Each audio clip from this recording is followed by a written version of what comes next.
Alors, l'exercice que l'on va faire maintenant, que l'on va montrer, c'est un exercice qui se fera en position allongée. Mais vu qu'en position allongée, quand on filme, on ne voit pas grand-chose, donc je vais vous le faire en position debout, en reproduisant ce que vous ferez, et ce qu'on fera ensemble, en position allongée, tout de suite derrière, de façon à ce que vous réussissiez à bien visualiser l'exercice tel qu'il doit se dérouler. Donc en position allongée, vous commencerez tranquillement en faisant glisser un talon, les deux talons au sol, à allonger un membre inférieur et à raccourcir l'autre. Attention, les genoux ne se fléchissent pas, ils resteront tendus. Et j'alterne la droite et la gauche. Vous voyez ce que fait mon bassin et bouge. Voilà. Donc du côté que j'allonge, quand je suis en position allongée, eh bien, mon bassin va partir en antéversion. Du côté où je vais raccourcir, mon bassin va partir en rétroversion, quand je serai allongé. Parfait. C'est exactement ce que vous allez faire quand vous serez allongé.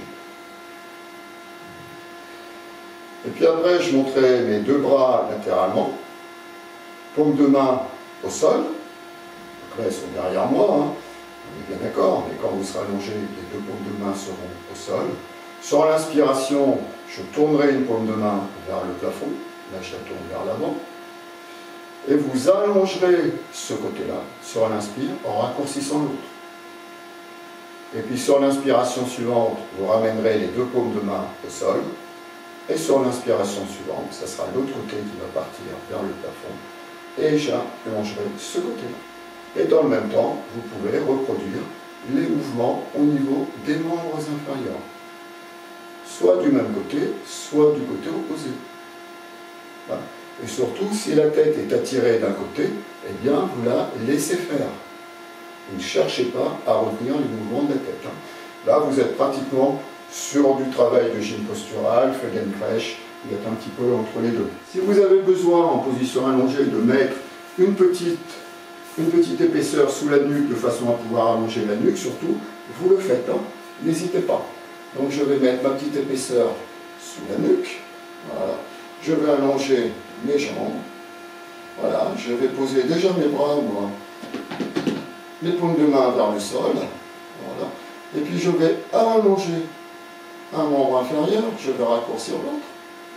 Voilà, là déjà je vais solliciter déjà toute la partie basse de mon dos, voire même un peu plus haut, mon bassin. Voilà. Parfait. Et sur l'inspiration, j'ai une paume de main qui tourne vers le plafond, j'allonge, je souffle. C'est de l'autre côté, sur l'autre inspiration qui va partir sur le côté, je souffle. J'inspire, le paume de main se tourne de nouveau vers le plafond, j'allonge ce côté-là, je raccourcis là. Vous voyez qu'il n'y a pas de mouvement au niveau d'élévation, au niveau de mes membres inférieurs, ni au niveau de mes bras. C'est simplement de glisser au sol. Voilà. Donc quand vous faites ce type d'exercice, faites-le en mettant un petit tapis dessous. Hein, ne soyez pas sur le dur, hein, sur ça vous allez avoir beaucoup de mal à vous relâcher, à vous détendre. Donc faites-le plutôt avec un petit tapis dessous. Si vous n'en avez pas, mettez plusieurs serviettes éventuellement. Voilà, parfait. Et là vous relâchez. Alors toujours pareil, si vous avez une fragilité au niveau lombaire, ou au niveau cervical, vous ne forcez pas sur ces exercices. Les mouvements au niveau de la tête doivent se faire naturellement. Si ces mouvements ne se font pas par voie réflexe, surtout vous ne les faites pas pour le moment. On verra ça sur une seconde vidéo, un second tuto sur la gymnastique douce.